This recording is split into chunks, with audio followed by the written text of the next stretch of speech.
எனக்கு என்ன ட்ரீட்மெண்ட் பண்ணுறதுனே தெரியல அப்படின்னு ஃபைனலி நிறுத்திட்டாங்க. ட்ரீட்மெண்ட்டே நிறுத்திட்டாங்க. அந்த மாதிரியான ஒரு சூழலுக்கு வந்துச்சு. இப்போ ஆண் உறுப்பும், பெண் உறுப்பும் சேர்ந்து பிறக்கக்கூடிய குழந்தைகள் இருக்குல்ல, அன்னைக்கு வந்து அதுக்கான மருத்துவ வசதிகள் இல்ல. இன்னைக்கு வந்து குழந்தை பிறந்த உடனே அவங்க ஜெனடிக் டெஸ்ட் எடுக்குறாங்க. அப்புறம் வந்து ஸ்கேன் பண்றாங்க. இப்போ அது வந்து பெண் குழந்தைன்னா கர்ப்பப்பை இருக்கும். ஆண் குழந்தைன்னா கர்ப்பப்பை இருக்காது. அப்படி இவங்கலாம் நெனச்சுக்கிறாங்க. என்ன கேட்டா அப்ப கூட தீர்மானிக்க கூடாது. ஆண், பெண்ணுன்றத நம்ம தீர்மானிக்க முடியாது.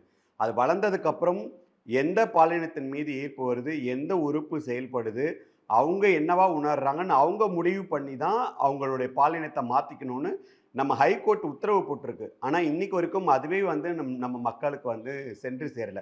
திருநங்கை, திருநங்கையை பற்றி புரிதல் ஏற்பட ஆரம்பிச்சிருக்கு. ஆனா, முதல் முறையா நான் தான் வெளியில வந்து இன்டர்செக்ஷன் மனிதர்கள் இருக்காங்க. நாங்க இந்த மாரியான பிரச்சனைகளை எதிர்கொள்றோம் அப்படின்னு நான் சொல்ல ஆரம்பிச்சேன். ஏன்னா, அதுக்கு முன்னாடி வந்து நான் இன்டர்செக்ஷன் தெரிஞ்சதுக்கு அப்புறம் 1 வருஷம் எங்க அம்மாவ நான் கன்வின்ஸ் பண்ணேன். வெளியில வந்து இத சொல்றதுக்காக. ஏன்னா, அவங்களுக்கு ஒரு பயம். இது சொல்றதுனால ஏதாச்சும் பிரச்சனை வருமோ? அவங்கள பொறுத்தவரைக்கும் இது நம்மளோடயே இருந்து நம்மளோடயே முடிஞ்சு போயிடணும் அப்படின்னு.